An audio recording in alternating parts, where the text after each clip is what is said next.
¿Cómo estamos? Bueno, qué lindo tiempo, qué lindo día. La verdad que hemos disfrutado mucho. Caminatas, la comida, las charlas, la siesta, también algunos dormimos un ratito. Y sobre todo las charlas, la comunión, qué bien nos hace. Yo tengo una foto, un par de fotos, no sé a quién le puede importar, yo qué sé. Algunos conversando, pero bueno,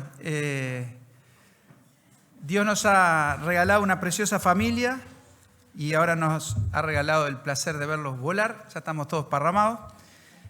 Algo más lindo que tener un hijo es cuando se va el hijo, ¿no? No, tía Alicia, no, los tenés todos cerca.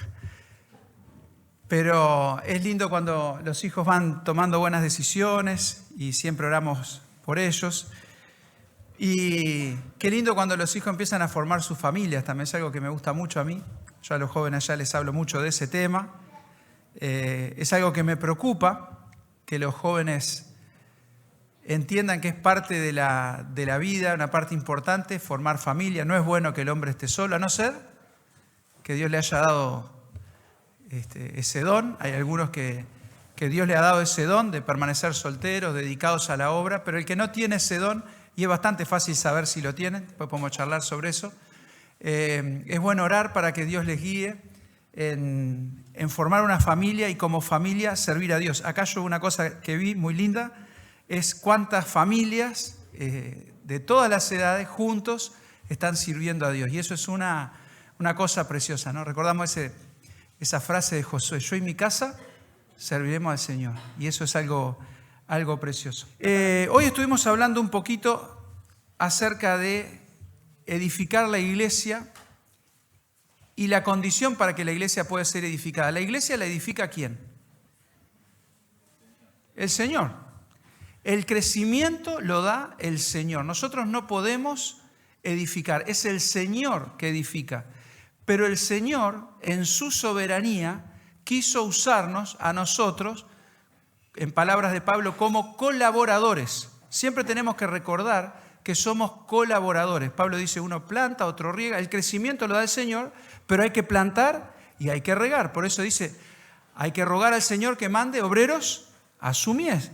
¿Cómo irán si nadie les predica? Entonces, la iglesia crece por acción del Señor, pero la iglesia es el cuerpo de Cristo. Entonces, lo que Cristo hace en este mundo lo hace a través de su cuerpo, que es la iglesia.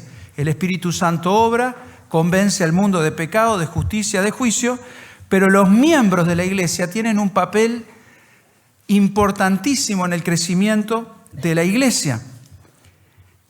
Un cristiano se tiene que caracterizar por dos cosas, vimos esta mañana, ¿no? Amar a Dios y amar al hermano. No se puede separar mucho, ¿no? Juan dice, no puedes decir que amás a Dios si no amás al hermano. A Dios no lo viste, al hermano lo ves, no puedes. Además, amar a Dios, ¿qué quería decir? Sentir, alabar y sentir todo, ¿eso es amar a Dios? Simplemente puede ser. Amar a Dios tiene que ver con agradar a Dios. Si le amo, le agrado. Si realmente amo a alguien, yo busco agradarlo. Y amar a Dios tiene que ver con mi conducta. Y amar al hermano también tiene que ver con mi conducta. De nada sirve decir al hermano que te amo y después no lo muestro con acciones. Cuando el apóstol Pablo habla del amor, ese pasaje tan precioso que se lee en muchas bodas, ¿no? Corintios 13, las características del amor. Ese pasaje está dado en el contexto de una iglesia en el cual había muchos problemas. Y dentro de esos problemas había divisiones y la obra estaba trancada, la iglesia no estaba creciendo, no estaba siendo edificada, porque las personas hacían muchas cosas, pero no la hacían con el fin de edificar a los demás. La hacían con el fin de ser exaltados o reconocidos. Había partidos, yo soy de Pablo, yo soy de Apolo. Entonces había en la iglesia una ansia de reconocimiento, de grandeza, carnalidad, como dice Pablo en el capítulo 3 de Corintios, y eso estaba trayendo problemas. Y en ese capítulo, Pablo habla del amor. Un instrumento puede ser una bendición o puede ser algo muy molesto, ¿no? Y Pablo dice, lo que se hace sin amor es como un címbalo que retiene, como agarrar el plato de la batería, ¡boom!, tirarlo. Y cualquier cosa que hagamos sin amor, de nada me sirve. A la iglesia de Éfeso el Señor le dijo, seguís trabajando, todo bien, pero has dejado tu primer amor. A veces nosotros nos concentramos en lo que hacemos, en las obras que hacemos, y nos olvidamos que la motivación es el amor. Mañana vamos a hablar un poquito más de eso. Y el amor crece. Veíamos de mañana que Pedro, en un momento de su vida, negó al Señor. Más adelante él amó tanto que dio su vida por el Señor. Y esa es obra de Dios. Yo a veces, esto lo he hablado con algunos hermanos, siento que entre nosotros, lo lindo de estar acá es que yo no los conozco. No los conozco, no sé. Yo hablo de cosas que he vivido, no de otros, de mí. Y yo siento que no amo a los hermanos ni siquiera al nivel que amo a mi familia. Jesús decía, los gentiles aman a los que los aman. Si ustedes hacen eso, no hacen nada. No hay nada sobrenatural en que vos ames a tus hijos, que ames a tu esposa, que ames a tus padres. Eso es natural. Lo sobrenatural es cuando vos tenés ese tipo de amor hacia alguien que no es tu familia, y más todavía cuando ese alguien es tu enemigo. Eso es humanamente imposible. Amar a tu enemigo, bendecir al que te maldice, orar por el que te aborrece. Eso es un amor como el de Dios. Ahora, lo triste es que ni siquiera llegamos a tener por mis hermanos en la fe, esto digo para mí, perdón la generalización, no llego a tener por mis hermanos en la fe el amor que tengo por mi familia natural. ¿Por qué digo esto? Si yo llego a una conversación y alguien está hablando mal de mi mamá, la santa, mi madre, ¿no? Y yo escucho que alguien empieza a decir, sí, porque Teresa se hace la buena, pero esa es, lo único que quiere es hacerse ver. Imagínate que yo escucho esa frase de mi mamá. ¿Qué hago yo naturalmente? ¿Qué me sale de acá, de las entrañas? ¿Qué hago? Sí, y eso que vos no vivís con ella. Lo que vos, es peor, porque el otro día, y ahí entro yo, ¿no? ¿Harían eso? No haríamos. Ahora, de un hermano de la iglesia, ¿no lo hemos hecho nunca? ¿Nunca hemos escuchado algún comentario, alguna ronda, y ahí sale a colación algún hermano que hace ciertas cosas, y nosotros medio que nos subimos al carro, ¿no? O por lo menos no hacemos nada, no frenamos nada, no cubrimos nada. Bueno, si alguna vez lo hiciste, o si intencionalmente alguna vez tiraste una tierrita así como sin querer, ¡ups! De repente hay un hermano que todos están hablando muy bien del hermano y te pica ahí pero, comentario. Hay palabras que son como el aguijón de la abeja, clava y queda el veneno.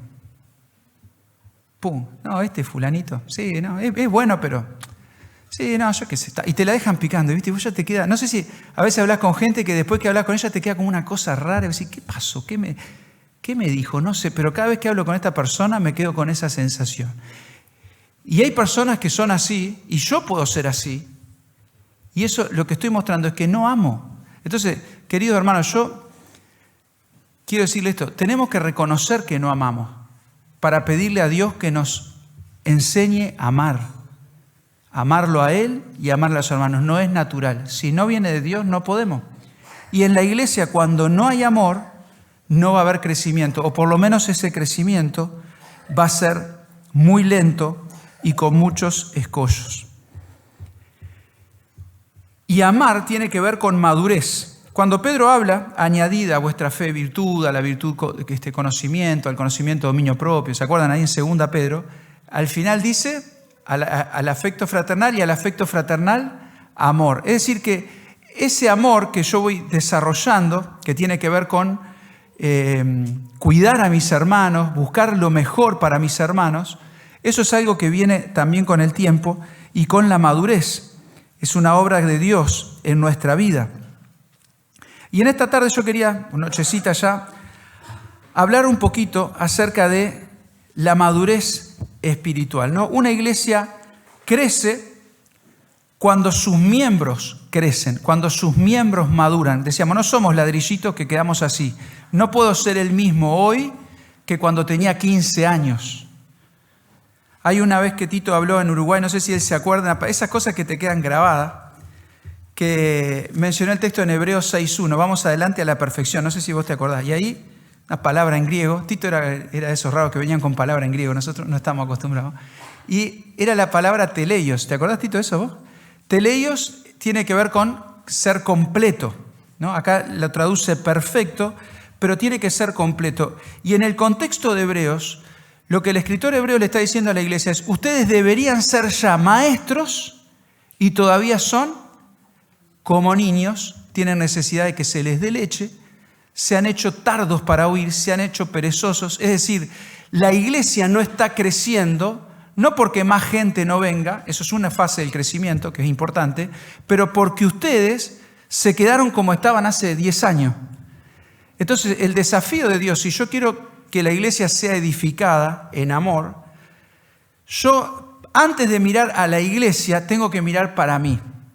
Algo que acá no pasa, pero que en algunas iglesias en Uruguay pasa, es, en esta iglesia falta tal cosa, en esta iglesia no hay evangelización, en esta iglesia nadie cuida a los pobres, en esta iglesia no les importa a los niños, en esta iglesia, nunca escuchamos eso, ¿no? Pero en algunas iglesias pasa eso, que personas se quejan de lo que falta en la iglesia. La pregunta más sencilla es, ¿vos sos miembro de la iglesia? ¿Y qué estás haciendo vos por eso? Pero es mucho más fácil sentarse en el banco y tener esa idea de que la iglesia, ¿quién son? Los que están acá adelante, ¿no? Los ancianos, algún líder. No. Si vos estás en la iglesia, vos sos parte de la iglesia y parte del crecimiento que Dios quiere traer a la iglesia es que tu vida sea edificada y que vos vayas madurando. Así que vamos a hablar en esta tarde de qué significa madurar espiritualmente. ¿Qué significa? Esto no tiene que ver con el tiempo cronológico solamente. Tiene que ver, pero no solamente. No se puede ser maduro espiritualmente sin que pase cierto tiempo. Eso yo estoy convencido. Por eso, cuando Pablo da orientaciones para poner ancianos, dice, no puede ser alguien un nuevo en la fe, por más que sea súper comprometido, súper entusiasmado, tiene que tener cierta experiencia. Hay algo que solamente el tiempo puede hacer, pero que solamente el tiempo no va a hacer. Podemos estar 25 años, 30 años en la iglesia y no haber madurado. 3 cosas vamos a ver de lo que significa madurar espiritualmente, y hay más, pero vamos a tratar de no ser tan largos hoy. Sería la hora 9:30 de terminar, ¿no? ¿O no? Díganme la verdad. No hagamos como hoy de mañana, que yo pensé que había hablado 40 minutos y me dice mi esposa, hablaste más de 1 hora. Y digo, ¿cómo? Más largo. 1:30. André. Bueno, tampoco si 1:30 se vayan todos, no, aguánteme si me pasa. Pero vamos a tratar de apuntar ahí. Primera cosa, madurar en la fe significa ser cada vez más consciente de nuestra pequeñez. Ese pasaje que yo les comentaba de 1 Corintios 3, donde se habla a la iglesia, creo que muchos lo deben conocer, perdón si alguno no lo conoce, lo puede leer después, pero en la iglesia de Corinto había problemas y parte de los problemas era porque los creyentes no eran maduros. Eran infantiles, eran como niños. Ustedes vieron cómo son los niños, ¿no? Discuten por cualquier cosa, se pelean, no valoran las cosas importantes. Samuel Peremillo dice que los niños son muy ruidosos y juegan con las cosas muy importantes. En un jarrón de la patean, ahí no importa, ellos no tienen idea, no cuidan lo que es importante. Y cuando somos niños en la iglesia, infantiles, no nos damos cuenta de lo que es importante. Y a veces nos peleamos por cosas que no son tan importantes y generamos problemas. Entonces Pablo acá está hablando de eso, habla de que somos colaboradores, pero más al final en el versículo 18 y 19 dice: nadie se engaña a sí mismo. Si alguno entre vosotros se cree sabio en este siglo, hágase ignorante para que llegue a ser sabio. Una señal de madurez, que vamos madurando espiritualmente, es que somos cada vez más conscientes de nuestra pequeñez. Hay una escala de Kramer, no sé qué, es como una paradoja que se da de la gente que sabe muy poco y tiene súper confianza. No sabe nada, pero tiene toda la confianza del mundo. Te habla como que eso es un signo de ignorancia. Después, cuando una persona empieza a avanzar, esto capaz que le pasó a algún estudiante. Por ejemplo, vos te pensás que sos un capo en matemática porque en el liceo sacaste 11 en el escrito y sabés resolver ecuaciones de segundo grado. Así, soy un capo en matemática, no sé qué. Así. Vas a facultad de ingeniería, te encontrás con cálculo 1 y decís, ¡fua! No sé nada, no soy para esto, no sirvo para nada, no puede ser. Y ahí entras en un bajón y después aprendés en serio y volvés a tener confianza porque ya tenés en serio, pero tenés confianza ya con más humildad. Pues ya sabes que las cosas no son fáciles.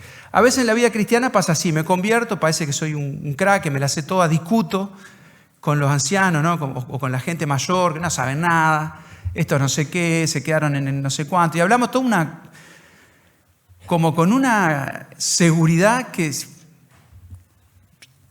no les voy a contar, ¿no? Pero, mamita querida, ¿no? Si pudiera volver al pasado me agarraría y ya,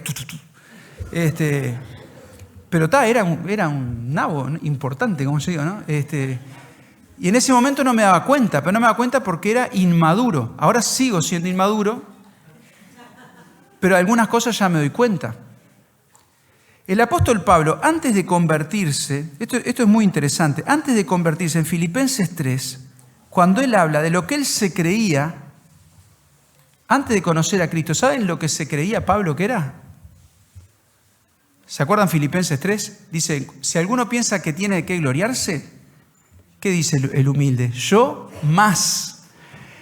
En la época de Pablo, los más reconocidos en asuntos espirituales eran los fariseos. Y Pablo dice, dentro de los capos, el más capo, yo.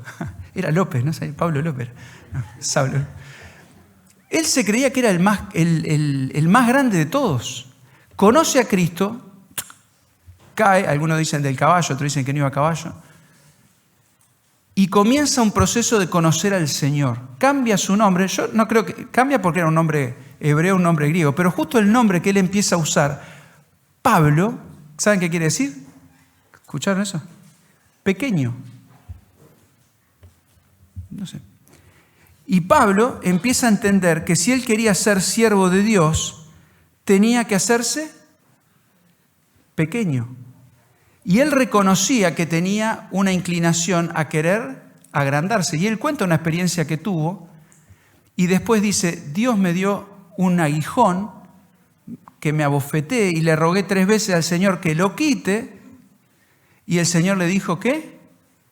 No, bástate mi gracia porque mi poder se perfecciona. Pero ¿cuál es la razón? Porque Pablo tenía tendencia a ¿qué? A gloriarse. Dice, y para que no me gloriase sobremanera, Dios le permitió un aguijón, ahí los teólogos discuten, no sé, pero muchas veces hay cosas que Dios puede dejar en nuestra vida como un aguijón para que yo no me exalte sobremanera. Hay situaciones que quizás Dios me pueda aterrizar para que no me salga todo perfecto, para que yo no empiece a creerme que soy la gran cosa. Entonces, hermano, mejor humillarse para que Él nos exalte y no exaltarnos y que Él nos tenga que humillar. Entonces Pablo creía que era el número 1, el mejor de todos, y el Señor ya le muestra que no. Comienza a andar con el Señor y en 1 Corintios 15, esta fecha la saqué de un comentario, no de ChatGPT porque no lo tenía, pero si le preguntan a ChatGPT le va a decir en qué año Pablo escribió Corintios. Dicen algunos comentarios que lo escribió en el año 55 después de Cristo. Ya tenía unos años de convertido y Pablo, en el versículo 9, dice así, está hablando de la resurrección, de cómo el Señor se le presentó, la gracia de Dios que tuvo por él, pero en el 9 dice, yo soy el más pequeño de los apóstoles. No soy digno de ser llamado apóstol porque perseguía la iglesia de Dios. Es interesante, porque Pablo pasa de ser el mejor de todos y en unos años de caminar con Cristo, él reconoce ahora que era ¿qué? El más pequeño de los apóstoles. Eso es interesante porque ya bajó, pero todavía es como decir, bueno, soy el menos cra de todos los cra, pero todavía soy un cra, soy un apóstol. No, esto es especulación mía, pero él ya reconoce que no era el mejor ya. Ahora él sigue y en el año 60 después de Cristo escribe Efesios y él habla también de sí mismo en Efesios 3:8, no ya como el pequeño de los apóstoles, sino, vamos a leer Efesios capítulo 3, versículo 8, dice, siempre hablando de la gracia de Dios, ¿no? Esto es lo que me gusta, él siempre habla de la gracia de Dios en él. Pero esa gracia nos va transformando, la gracia nos va enseñando a renunciar a la impiedad, como dice Tito, a buscar vivir en este siglo sobria, justa, piadosamente. Es la gracia de Dios que hace la obra, pero dice en el 8, a mí, que soy menos que el más pequeño de todos los santos. A mí, que soy menos que el más pequeño de todos los santos, me fue dada esta gracia de anunciar a los gentiles. Así que pasó de ser el más cra de todos los cra a ser el menor de los apóstoles, y ahora él se consideraba a sí mismo como el menor de los santos. ¿Será que Pablo tenía falsa humildad? ¿Qué les parece? ¿Que era para quedar bien o era que había aprendido? Los que tenemos años caminando en las cosas de Dios, ¿nos seguimos creyendo que somos más que los demás hermanos? ¿Seguimos creyendo que tenemos más derechos, que tenemos que recibir mejor tratamiento, que la gente nos debe honra? ¿Nos molestamos cuando no nos aplauden o cuando no nos dan el primer lugar? Ustedes saben que el Señor trató conmigo este tema del orgullo que soy. Cuando yo fui a estudiar a Peñiel, fuimos 2 años con Delia en el 2017, yo ya era un hombre grande, era profesor y yo qué sé qué, padre de familia, todo. Y allá hay 2 horas que son de trabajo en la tarde, 3 horas en realidad. Y cuando yo vi más o menos los trabajos que había unos trabajos que eran de oficina, de administración, de estar ahí con las computadoras y yo qué sé qué. Y yo para adentro, lo que yo, orgulloso que soy, pensé, seguramente ellos van a ver la capacidad que yo tengo, imagínate, y me van a dar alguno de estos trabajos, ¿no? De estar ahí en el escritorio, cerca de los profesores, todo. Primer día de trabajo, Alejandro, a cortar pasto. La máquina, yo tipo, en serio me estaba hablando, estás confundido, debe haber otro Alejandro. No, a cortar pasto. Mirá vos, todo el año cortando pasto. Así, me sirvió porque bajé como 20 kilos, estaba pasadito. Y lo que estoy haciendo ahora básicamente es cortar el pasto. Así que el Señor trabajó en eso, pero principalmente en mi orgullo. Me costó, no podía creer. El segundo año, bueno, había cambio de tareas. Digo, bueno, ahora sí ya vieron que me la aguanté piola, no me quejé, qué humilde que soy. Ahora sí, ya, a juntar la basura. Hay como 40 casas, basura orgánica, separan todas las manzanas, toda una vez, 2 veces por semana, juntar la basura, como 30 tachos, así, hacer un pozo, enterrar la basura con tierra, un olor a podrido, las moscas, calor. Bueno, estuve el segundo año, ¿no? Así que mira vos, el crack, ¿dónde terminó? Yo sí, en la obra de Dios no hay grande, no hay grande. Y cuando antes entendamos eso, más útiles vamos a ser al Señor. Entonces, en serio, hermano, en la iglesia, los pastores, los ancianos, ¿qué tienen que ser? Siervos de todo. Jesús, en la última cena, se sacó la toalla cuando todos estaban discutiendo a ver quién era el mayor y empezó a lavar los pies a cada uno.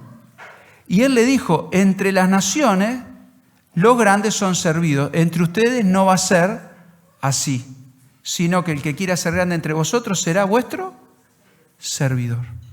Entonces cambió totalmente el paradigma. Si yo estoy en la iglesia sirviendo, de verdad yo tengo que considerar que soy menos que todos los santos. Una cosa linda que hay en nuestras iglesias, que a mí me gusta, no sé si en todas, pero en muchas de las que conozco, es ver a los pastores, los líderes, sirviendo. A mí me encanta. Me encanta, porque hay algunas congregaciones, no somos quien para juzgar, pero hay congregaciones que entra el pastor y cafecito para el pastor, sí, para el pastor, hace así, y alguien le trae una silla para que se siente. Es como una cosa, es como si fueran los políticos o los pop stars. Y en nuestro mundo evangélico, cada vez hay más estrellismo. Gente que dice, bueno, yo voy a predicar, pero preciso tal hotel, más o menos a tal hora, y bueno, agua Evian. Y no, soy tan rústico que ni sé nombre de agua para decirle, pero... Y tal cosa, tal otra, bandas de rock o bandas de música, artistas cristianos que empiezan a vivir a un estilo que vos decís, ¿dónde? Afiches de evento donde aparece el nombre de la banda, el nombre del predicador, congresos que se hacen y dicen, bueno, a ver a quién invitamos, ¿no? Me alegro que acá no llegaron a eso, ¿no? Porque si no, yo no venía nunca acá, pero sí, bueno, a ver, ¿quién vamos a traer? Vamos a traer a Evan Kraft, vamos a traer a, yo qué sé, no sé, a Itiel Arroyo. Entonces, porque es todo un marketing y una exaltación a las personas y nos encanta eso.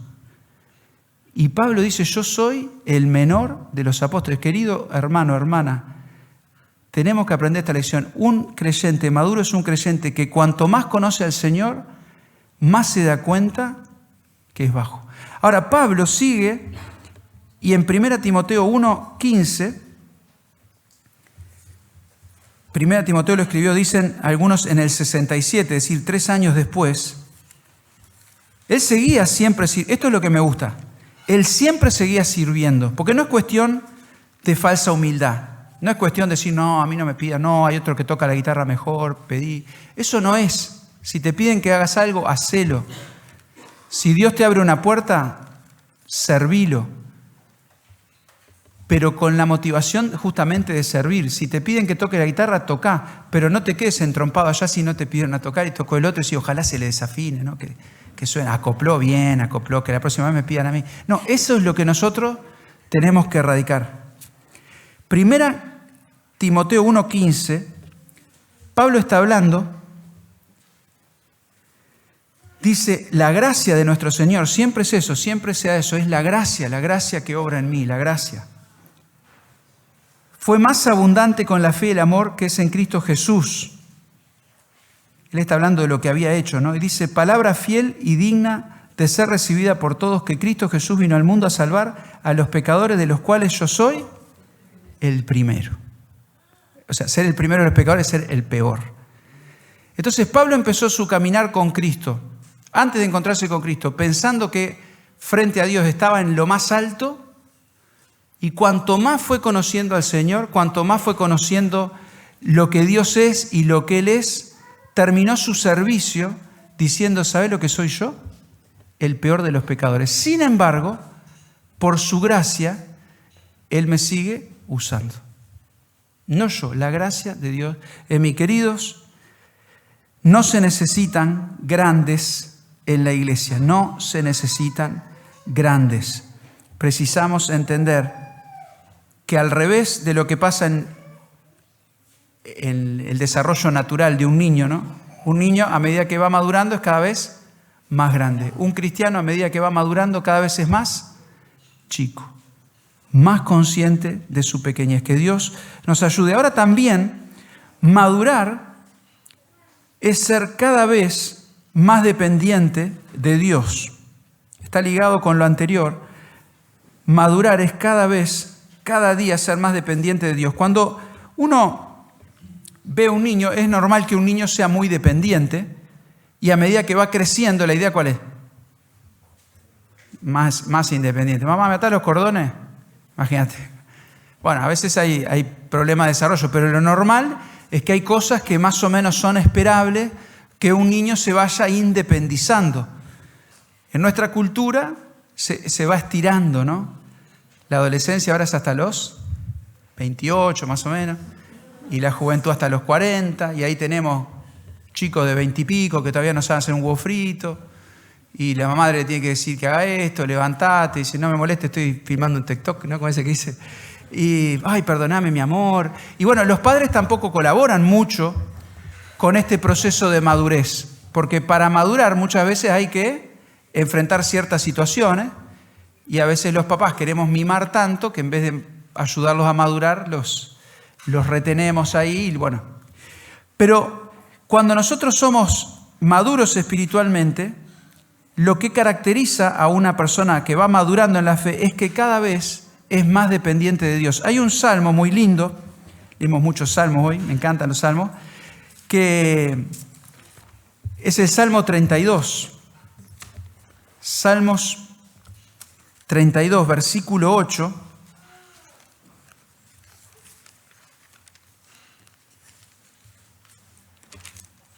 Y 9, dice, te haré entender y te enseñaré el camino en el que debes andar. Sobre ti fijaré mis ojos, no seas como el caballo o como el mulo, sin entendimiento, que han de ser sujetados con cabestro y con freno, porque si no, no se acercan a ti. Dios nos quiere guiar. Cuando somos inmaduros, resistimos la guía de Dios. No nos sometemos a la guía de Dios. En Romanos capítulo 8, versículo 14, dice que el Espíritu guía a los que son hijos de Dios. ¿Cómo nos guía Dios? ¿Cómo nos guía Dios? ¿No? Hay un texto que quiero leer con ustedes, Colosenses capítulo 3, versículo 15, que me encanta. No sé si a ustedes les pasa, pero a veces es difícil saber qué es lo que Dios quiere. No sé si han tenido que tomar decisiones. Yo creo que Dios quiere que nosotros tomemos decisiones. Yo creo que Dios no siempre nos da la respuesta de forma sobrenatural. Para algo está el libro de Proverbios, para algo hay tantos consejos. Alguien que es maduro depende de Dios, pero eso no quiere decir que no tenga que decidir, sigue siendo responsable. ¿Cómo saber cuál es la voluntad de Dios? No sé si alguna vez se han planteado esto, ¿no? A nosotros nos pasó muchas veces, momentos donde tenemos cierta inquietud, decimos, ¿qué tenemos que hacer? Sobre todo cuando todas las opciones están bien, humanamente, bíblicamente, ¿no? ¿Qué carrera tengo que estudiar? ¿Con qué persona me tengo que casar? ¿En qué ministerio me tengo que involucrar? ¿Qué trabajo voy a aceptar? ¿En qué lugar voy a vivir? Hay tantas decisiones en la vida, ¿en qué voy a dedicar mi tiempo? Que es muy difícil decirle a alguien, no, mira, eso está mal o esto está bien. Pero precisamos la guía de Dios, ¿no? Y cuando yo soy maduro espiritualmente, cada vez voy a buscar más la guía de Dios. Cada vez menos voy a querer tomar decisiones basado en mi propia prudencia, en mi propia inteligencia, en mi propia sabiduría. Voy a tratar de buscar cuál es el camino por el que Dios me quiere guiar y que Él no tenga que usar un látigo para cuando me desvíe, ¿no? Andar en su voluntad, en ese camino que Él preparó para nosotros. Colosenses 3:15 dice, mira, el 14, sobre todas estas cosas vestidos de amor, que es el vínculo perfecto. Y la paz de Dios gobierna en vuestros corazones, a la que asimismo fuisteis llamados en un solo cuerpo, y sed agradecidos. La palabra de Cristo mora en abundancia en vosotros, enseñándoos y exhortándoos unos a otros en toda sabiduría, cantando con gracia en vuestros corazones al Señor con salmos e himnos y cánticos espirituales, y todo lo que hacéis, sea de palabra o de hecho, hacedlo todo en el nombre del Señor Jesús, dando gracias a Dios Padre por medio de Él. Yo en estos versículos creo que hay 3 claves para vivir una vida buscando ser guiados por Dios. La primera, dice ahí, buscar la paz de Dios en el corazón. Está la paz de Dios y está la paz del mundo. Jesús dijo, yo le doy mi paz, no como el mundo la da. Hay cosas que nos traen paz, pero nos traen paz por el motivo equivocado. Voy a dar un ejemplo. No sé si a alguna le pasó. Estás estudiando. ¿Cuántos estudian acá? ¿Facultad? ¿Algo de eso? Tenés un examen difícil. Para dar ese examen que no te gusta, la materia que no te gusta estudiar, lo tenés que dar. Hay un campamento justo medio cerca. Vos sabés que tenés que dar el examen, que es importante. Bueno, ahí luchás y orás, Señor, ¿qué tengo que hacer? ¿Dar el examen? No. Entonces, en un momento decís, no me va a dar el tiempo, no voy a dar el examen, porque voy a ir al campamento. Ahí lo espiritualizás. ¿Y ahí qué sentís? En el momento que decidís no voy a dar el examen, ¿qué sentís? Profunda y perfecta paz. ¿Paz por qué? Porque una responsabilidad que tenías, te la sacaste de encima.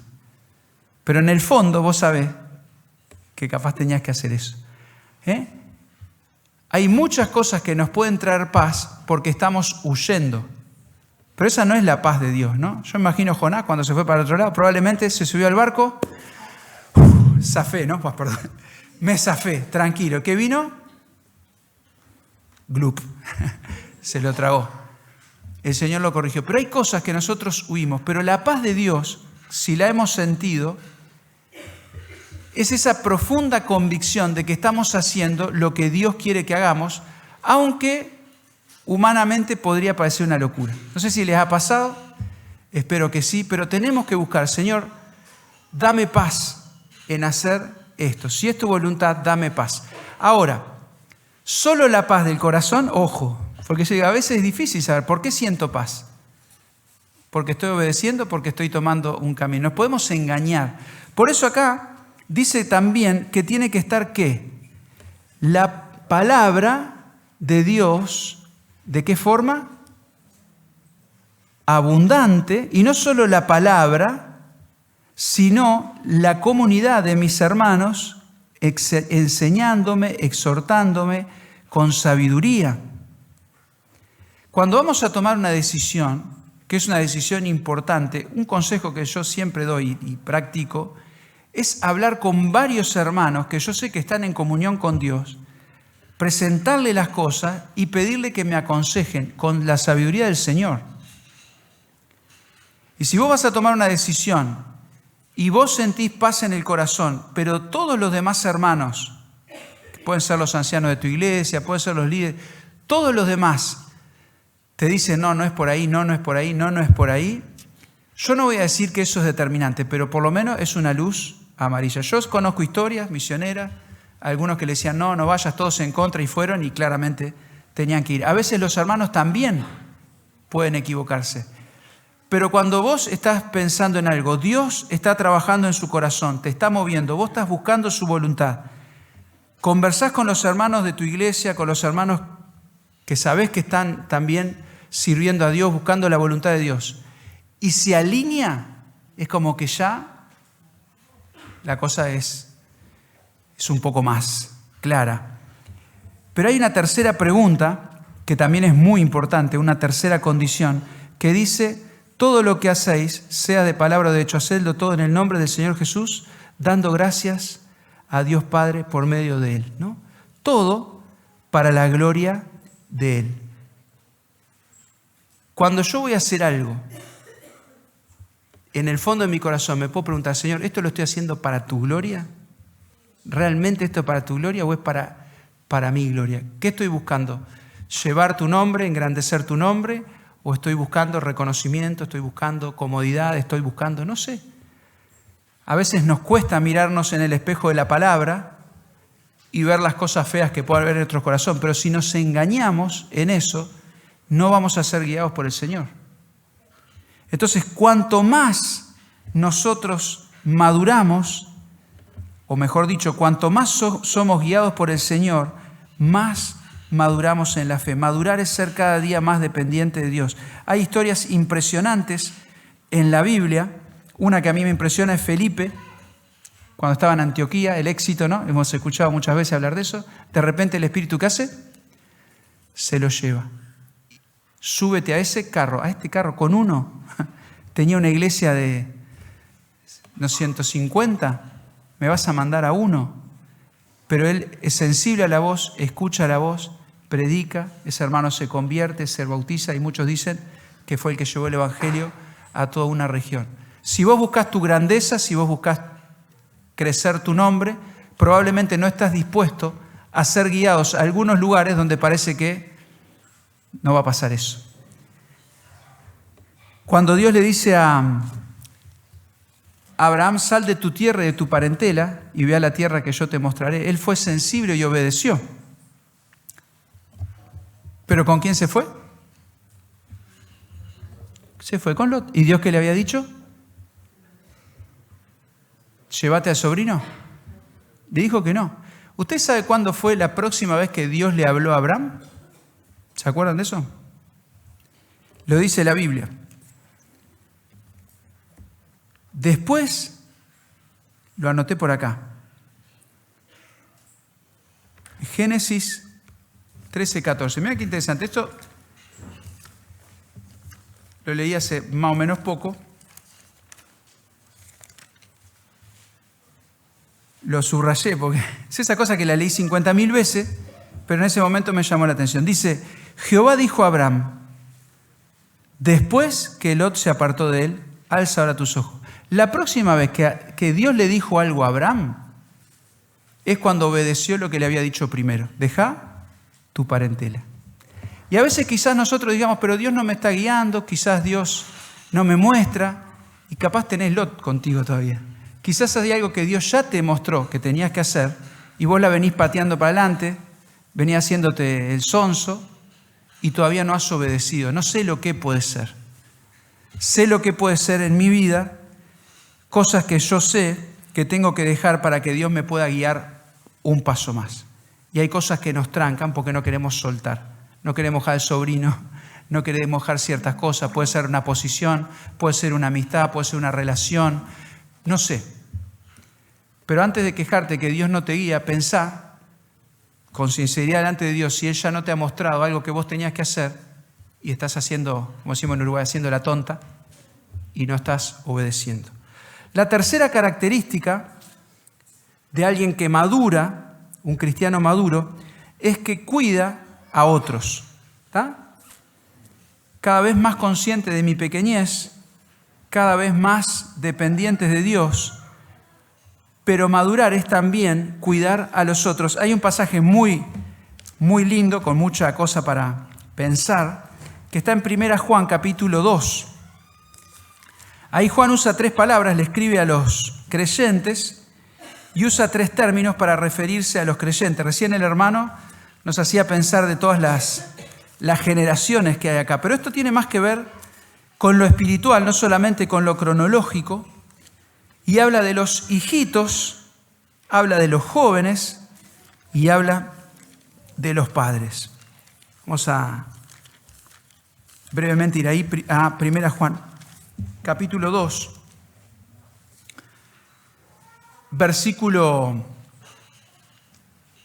9, vamos a leer, dice, el que dice que está en luz y aborrece a su hermano está todavía en tinieblas. El que ama a su hermano y permanece en la luz y en él, el que ama a su hermano permanece en la luz y en él no hay tropiezo. Pero el que aborrece a su hermano está en tinieblas y anda en tinieblas y no sabe a dónde va porque las tinieblas le han cegado los ojos. Os escribo a vosotros, hijitos, porque vuestros pecados han sido perdonados por su nombre. Os escribo a vosotros, padres, porque conocéis al que es desde el principio. Os escribo a vosotros, jóvenes, porque habéis vencido al maligno. Os escribo a vosotros, hijitos, porque habéis conocido el Padre. Os he escrito a vosotros, padres, porque habéis conocido al que es desde el principio. Os he escrito a vosotros, jóvenes, porque sois fuertes y la palabra de Dios permanece en vosotros y habéis vencido al maligno. Y es lindo pensar cómo nosotros en el Señor podemos ir madurando, ¿no? Cuando nosotros conocemos a Cristo, algunos, cuando hablo, le pregunto, ¿hace cuánto que sos creyente, no? Es un dato, no es determinante, pero no es lo mismo una persona que conoció a Cristo hace un mes, o hace 2 meses, o hace un año, o hace 25 años. El que recién se convirtió necesita la confirmación de su perdón y de que es un hijo de Dios. Tus pecados han sido perdonados. Eso es algo muy importante. Cuando recién nos convertimos, hay cosas que no cambian de un día para el otro. Y cuando nosotros empezamos a vivir la vida cristiana, vemos que hay luchas que todavía tenemos, hay cosas que todavía no somos como quisiéramos ser, y después de ese entusiasmo inicial, no sé si a otros les pasó, sentimos, pero ¿seré salvo o no seré salvo? Porque Si soy salvo, hice esto, jugué al fútbol, le di una patada a otro, pero los cristianos no tienen que dar patada, y yo le di bruta patada, me agarré a las piñas, hice esto, hice lo otro, ¿qué está pasando, no? Y Juan dice, te he escrito, hijito, porque tus pecados han sido perdonados. Sos hijo, sos amado, sos acepto. ¿Estás seguro? Tranquilo. No vas a ser de un día para el otro un mini Cristo, es un proceso. Entonces está todo bien cuando alguien es chico espiritualmente, luchar con ciertas cosas. A veces nosotros queremos apurar, perdonen, yo no sé cómo es acá, pero nosotros, por ejemplo, tenemos en la iglesia hermanos que fuman. Fuman. Y yo estoy tan contento de que fumen en la iglesia, afuera, adentro no. Pero ¿sabes por qué estoy contento? Porque yo vengo de una época donde los creyentes también fumaban, pero fumaban a escondidas. Y hay hermanos que se han convertido hace un año, meses, y todavía fuman. Y ellos saben, y a veces lo hablamos, pero todavía no han logrado, pero yo todavía los veo y no tratan de esconderse. Qué cosa terrible cuando en la iglesia tratamos de esconder lo que somos y vamos con la careta a hacernos no sé lo qué. ¿No? Es tan horrible eso, es tan espantoso, es patético. Mira, te voy a decir una cosa, en Brasil los creyentes no pueden tomar cerveza. No pueden tomar cerveza. Es lo que genera un brasilero ver un creyente tomando un vaso de cerveza es lo mismo que a nosotros nos generaría ver a alguien fumando. ¿Qué pasaría si... Imagínate, yo termino de charla, prendo un cigarro y decimos, me mata. Es como el peor pecado. Sin embargo, ¿sabes lo que me dijo una chica? Dice, yo ya tomé cerveza en la casa de todos los de la iglesia. Todos toman, todos saben que toman, pero todos dicen que no toman. ¿Vos te podés imaginar una cosa tan estúpida, tan patética? Ser tan careta, ¿con qué necesidad? Hermanos, que viene el pastor, está viendo la novela, apaga la novela. ¿Por qué? Hay una historia de uno que decía que había acusado al pastor que le robó la cuchara. ¿Le acuerdan de esa historia? Que le había robado la cuchara, este pastor me robó la cuchara. Y él va a la casa y dice, no, su cuchara, ¿sabe dónde está? Adentro de la Biblia se la había puesto. Dice, hace 3 meses que no lee la Biblia, ¿no? Y nos escondemos unos de otros, aparentando unos de otros, y justamente nos escondemos de los que nos pueden ayudar. Entonces, enseguida viene alguien, un adolescente, enseguida le decimos, perdonen acá, esto es personal, ¿no? Pero a veces decimos, mira, mi hijo, sacate el gorro, sacate la caravana, hace esto, no escuches esa música, no hagas lo otro, no hagas ta, y en un mes tenemos un mini cristiano que ya viene a la reunión de saco y corbata, pero va a su casa y ¿qué es? No es así todavía. Si fuera así, bueno, todavía vaya y pase, pero a veces no es. Simplemente aprendió rápidamente cómo es un maduro y se viste de maduro para ir a la reunión, pero por dentro siguen las mismas luchas. Entonces, hay un proceso que lleva tiempo y Dios va mostrando. El otro día estábamos hablando con un hermano que contaba cómo en una comunidad uno se convirtió y en un momento dice, era uno de los grandes, del padre de familia, dice, yo tengo que dejar de fumar, dice. Porque si yo no dejo de fumar, ¿cómo después le voy a decir a los otros que tienen que dejar esto y lo otro? Solito le cayó la ficha. Los niños necesitan ese proceso, esa confirmación. Hay un proceso, pero es parte de lo natural. Cuando uno es niño, necesita que los hermanos lo cuiden, que los hermanos lo ayuden, ¿no? Acá hay unos nenitos, te caes, te levantan. Es parte del proceso, deja que te cuiden, no te hagas el maduro. Precisás cuidado si sos niño, ¿no? Uno va a la iglesia a ver qué pueden hacer por mí. Ahora el joven dice, ya es fuerte, ya ha tenido victoria, ya ha crecido, ha vencido el maligno. Dice, ya tiene sus primeras victorias. Y la característica del joven es la fuerza. El joven ya no necesita que le hagan la leche, no necesita quizás que lo cuiden, ya tiene fuerza, pero el joven, la característica del joven es que muchas veces se manda solo. Acá algunos tenemos hijos jovencitos, ¿no? Cuando el hijo, es lindo cuando ya no hay que hacerle la leche y se la hace solo, ¿no? Ya es un alivio. Decís, che, ¿hiciste leche? Sí, ya tomé. ¿Le hiciste a tu hermano? Nah. Que se maneje, ¿no? Entonces el joven ya sabe hacer cosas, pero todavía le cuesta hacer cosas por los demás. Y a veces es lindo cuando uno crece en la iglesia y ya no necesita quizás tanto cuidado, ya se vale por sí mismo, tiene fuerza, hace ministerio, se involucra en cosas, todo. Está perfecto, pero ya la mentalidad de la iglesia es ¿qué puedo hacer yo? ¿No? Qué lindo es cuando llegamos al tercer nivel de madurez, a los que llama Padre, que no tenemos por qué ser viejos, que conocen al Señor y empiezan a cuidar de los demás. Entonces, yo no sé, acá hay gente de todas las edades cronológicas, no sé, de todas las edades espirituales. Quizás hace poco que te convertiste, tenés luchas, tenés dificultades, estás luchando con ciertas cosas. No te escondas. Es normal, hablalo, pedí ayuda. Si necesitas ayuda, pedí ayuda. Los líderes, no nos escandalicemos. A veces nos escandalicemos. Un joven me dice, Alejandro, mire tal cosa en internet, tengo tal lucha. ¡Ah, pecador! No. Escuchemos, ayudemos, están luchando. Si no pueden venir a nosotros con sus conflictos, con su duda, ¿qué van a hacer? A mí, le digo, me parte el corazón. El otro día vino un joven, hijo de creyente, hijo anciano de una iglesia. Empezó la facultad. Empezó a tener dudas de su fe. Salió de la burbujita, ahí empezó a escuchar profesores, todo, y me contaba algunas cosas. Y yo le digo, ¿le hablaste con tu papá ya? No, no se animaba a decir que tenía dudas. Entonces, además de la duda, que ya es un problema, empezamos a sentir la culpa de dudar y esa culpa nos va carcomiendo porque la culpa no borra la duda sigue y nos va matando por dentro. Y llega un momento donde no aguantamos más, donde decimos, si dudo soy un hipócrita, ¿qué estoy haciendo en la iglesia? Y me voy de la iglesia. No, dudar es normal. Si no dudás es porque no pensaste nada.